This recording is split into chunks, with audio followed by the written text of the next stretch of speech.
let me tell you something that most people don't want to hear. I wasn't born into money. I wasn't the kid with connections or family wealth. I grew up on welfare, feeling like a complete failure, broke as dirt with nothing but shame and doubt. Fast forward through years of struggle, working jobs that paid nothing, feeling invisible, disposable. And today I've built multiple companies worth millions of dollars. Most people would call that impossible. But here's what I figured out. It wasn't luck and it wasn't magic. It was a principle that changes everything once you understand it. This is the first way to make so much money it feels like cheating the game of life. Don't chase money. Build skills that attract it instead. See, here's what most broke people do. They're literally chasing money. They're hunting it like it's prey. They're desperate, hungry, grasping. And you know what money does when you chase it like that? It runs away from you. It avoids you. But when you build skills that other people actually need, when you become the kind of person that solves real problems, money doesn't just come to you. It feels like it's magnetized to you. You're not hunting anymore. You're attracting. Machiavelli understood this principle centuries before modern economics existed. He wrote in The Prince that it is better to be feared than loved, if you cannot be both. But I'm telling you, in business, it's better to be needed than either. Because when you're needed, when you have a skill nobody else has, power flows to you naturally. The king doesn't beg the farmer for food. The farmer holds all the leverage. The elite throughout history have always understood this. It's not about chasing wealth. It's about becoming indispensable. It's about positioning yourself as the person who has what others desperately need. When I built my first company, I was working 100 hours a week spinning plates. Everything felt like it was going to blow up. I was doing it the hard way because I didn't know any better. But here's what changed everything. I stopped grinding just to make money. I got specific about what skill actually made money. And I realized something simple. People will pay for 3 things and 3 things only. 1, anything that saves them money. 2, anything that makes them money.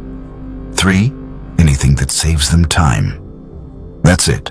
Those are the only 3 reasons anyone pulls out their wallet. So I stopped trying to be everything to everybody. I picked one specific skill. I mastered it. I became world-class at it, and here's what happened. Instead of working 100 hours a week, I now make 100 times more money working half the time. How? Because I'm not trading hours anymore. I'm not selling my labor. I'm selling a rare skill that only a handful of people have.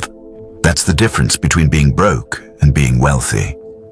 The second part of this is designing the path to learn that skill.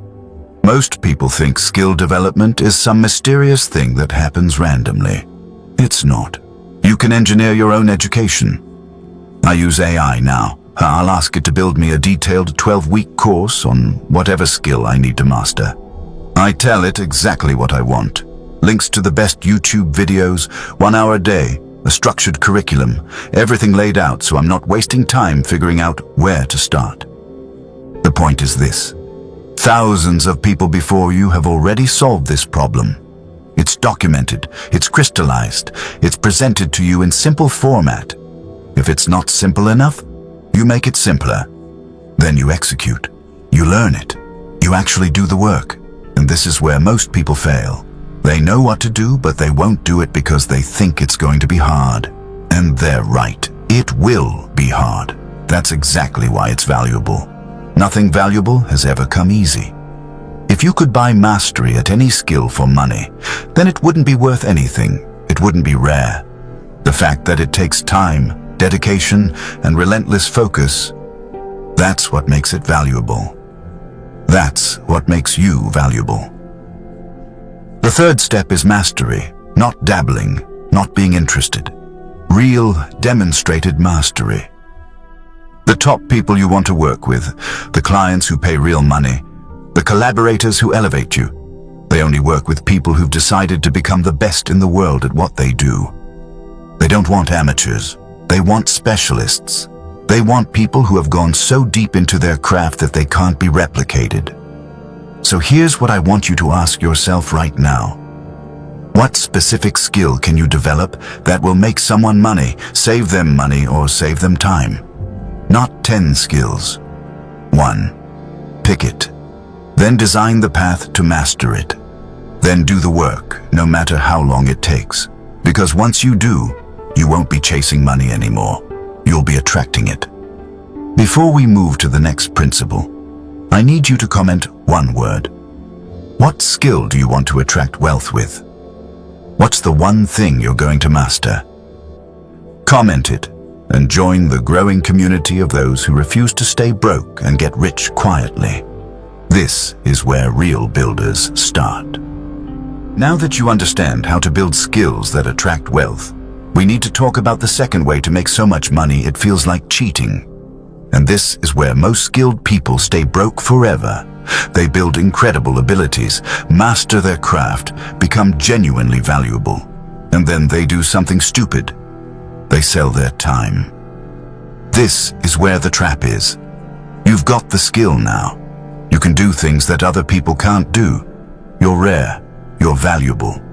But if you price yourself by the hour, by the day, by the project duration, you've just voluntarily become poor. You've locked yourself into a ceiling that can never be broken. Think about it logically. You only have 24 hours in a day. Even if you charged $10,000 an hour, you could only make $240,000 in a day if you worked non-stop. But someone else who figured out how to monetize results instead of time, they're making that in a single transaction, in a single deal, while they sleep. Machiavelli taught that power isn't about the effort you expend. It's about the control you exert. The same principle applies here. When you charge for time, you give all the control to the client. They control your calendar. They control your energy. They control how much you can possibly make. But when you charge for outcomes, you control the relationship. You control the value. You control your ceiling. I've had people pay me 6 figures for 1 hour of my time. But here's what they're actually paying for. It's not the hour. It's not the words coming out of my mouth. They're paying for the outcome that hour produces. They're paying for the brand association. They're paying for the relationships that get built. They're paying for 28 years of knowledge distilled into a single interaction. They're paying for access to someone who can solve a problem that's costing them millions. That's the real transaction. Let me tell you a story that illustrates this perfectly. A factory owner has a machine that breaks down, a critical piece of equipment that costs him money every hour it's not running. He calls an electrician. The electrician walks in, spends 5 minutes inspecting the machine, pulls out a hammer, taps one very specific spot, and the machine comes back to life. He hands the owner an invoice for $10,000. The owner is shocked. $10,000 for 5 minutes of work? He says, "That's insane. I'm not paying for 5 minutes." And the electrician responds, "You're right. It's $100 for the 5 minutes of tapping. It's $9,900 for knowing exactly where to tap." See the difference? One is about time. The other is about expertise. One is about labor. The other is about impact. The mistake most people make is having clients pay them for their time. What you want instead is to structure everything so they pay you for the outcome, the result, the impact. This requires 3 specific things. First, define a clear and specific problem. Not 10 problems, not multiple services. One specific thing you can knock their socks off with. When I coach people, I don't say I'll help with their marketing, their sales, their leadership, their product development, their hiring, all of it. I say I'll help them with one specific thing, and I'll guarantee the result.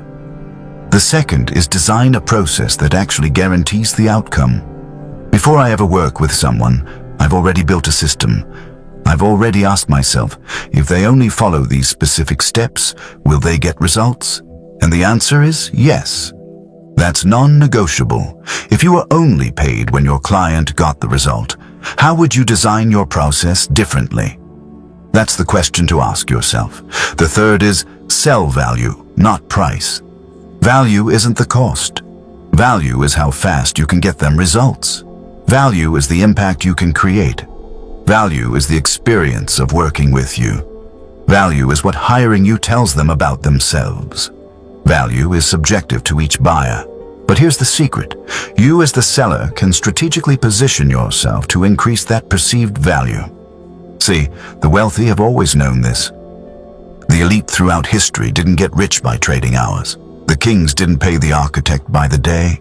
They paid him for the castle. They paid him for the fortress that would stand for centuries. The businessman doesn't pay the consultant by the hour. He pays him for the millions he's going to make from the strategy. The investor doesn't pay the analyst by the hour. She pays him for identifying the next unicorn. Once you shift from time to results, your entire financial life changes. Comment one word below. What outcome are you going to stop pricing by the hour and start pricing by the result? Tell me and own your value.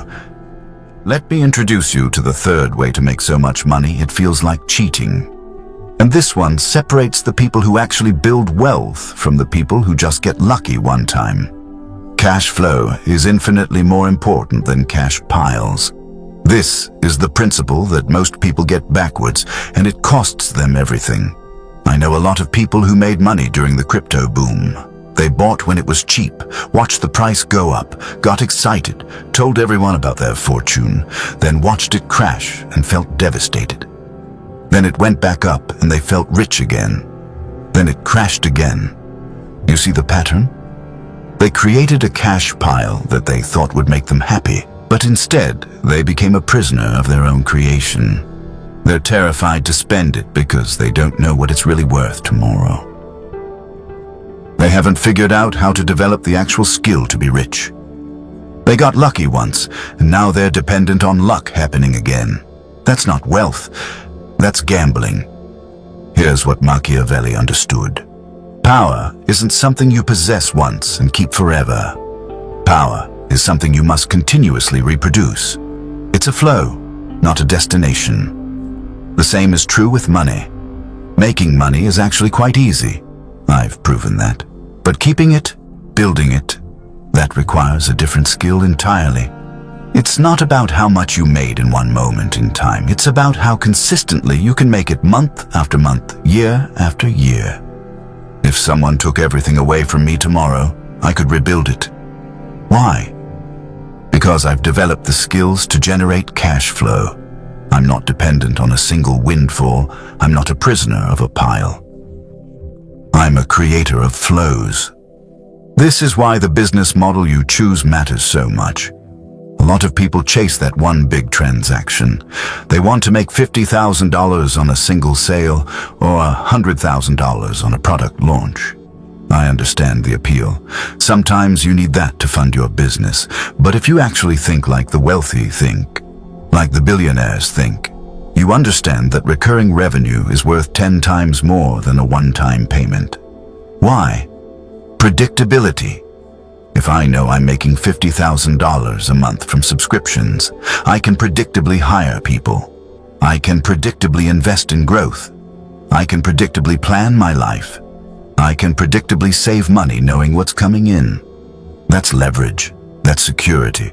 That's real wealth building. One-time sales are exciting.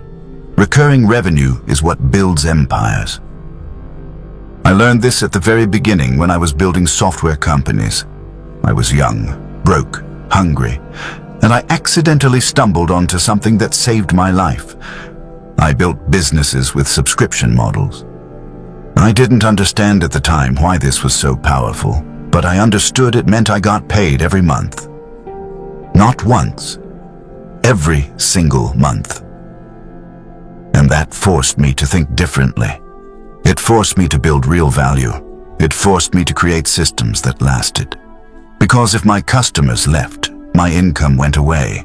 That discipline, that accountability, that's what made me wealthy. Here's something the private equity guys will tell you if you listen close enough. Businesses don't fail because of low profits. They fail because they run out of cash. You can have a company that's theoretically profitable on paper, but if you can't make payroll, if you can't pay your suppliers, if you can't cover your obligations, you're done. It doesn't matter what the spreadsheet says. Cash is king. This is why the billionaires I've worked with think in flows, not in totals. They couldn't care less about total assets. They care about what that asset produces in cash flow. They care about what they can do with that flow. $100,000 a month is more impressive than someone sitting on $1 million. Someone making $100,000 a month is making $1 million every 10 months. If they can repeat that, if they can systematize that, that's what made them a millionaire. Not the number in their bank account. The flow created the wealth. But here's where most people fail. They never actually look at their own numbers. This is the hidden principle that separates the rich from the broke. The wealthy obsess over their own financial data. They track everything. They know exactly where the money is coming in and where it's going out.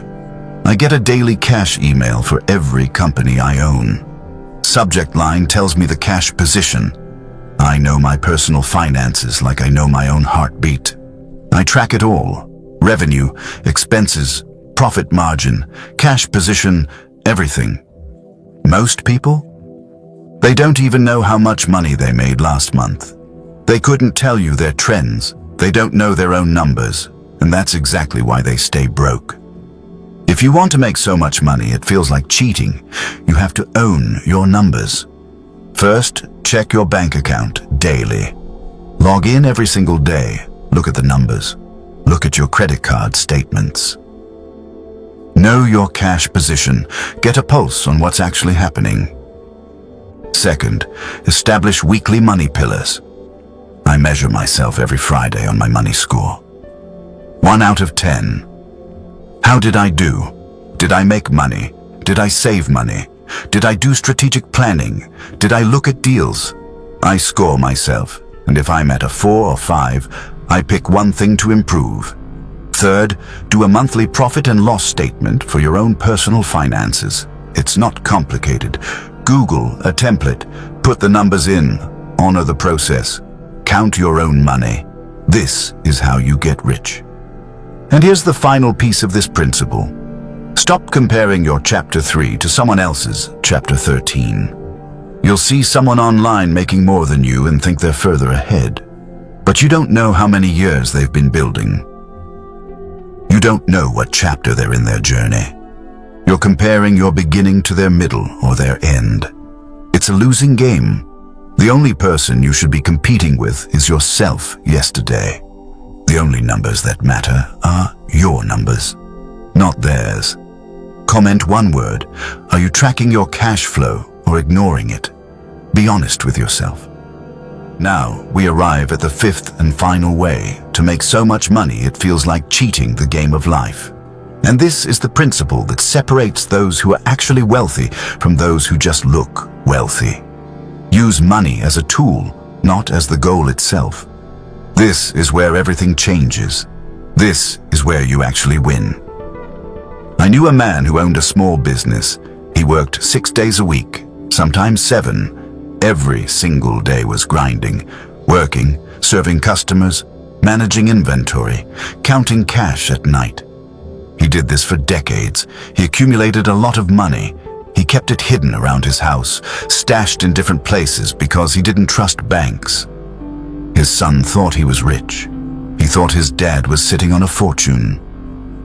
But here's what he didn't understand, and what his father never figured out either.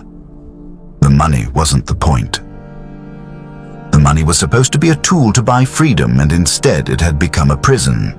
He worked his entire life collecting pieces of paper and metal, and in exchange he gave up something irreplaceable: his time.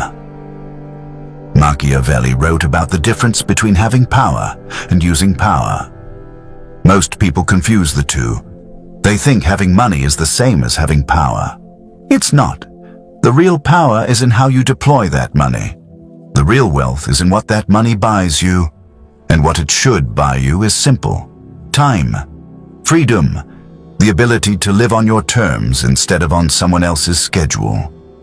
Here's the truth that wealthy people understand, and broke people don't. Freedom isn't in your bank account. Freedom is in your calendar. You can have $1 million sitting in the bank and still be imprisoned if you're working 70 hours a week. You can have very little money and be completely free if you've learned to leverage other people's time and effort. The goal of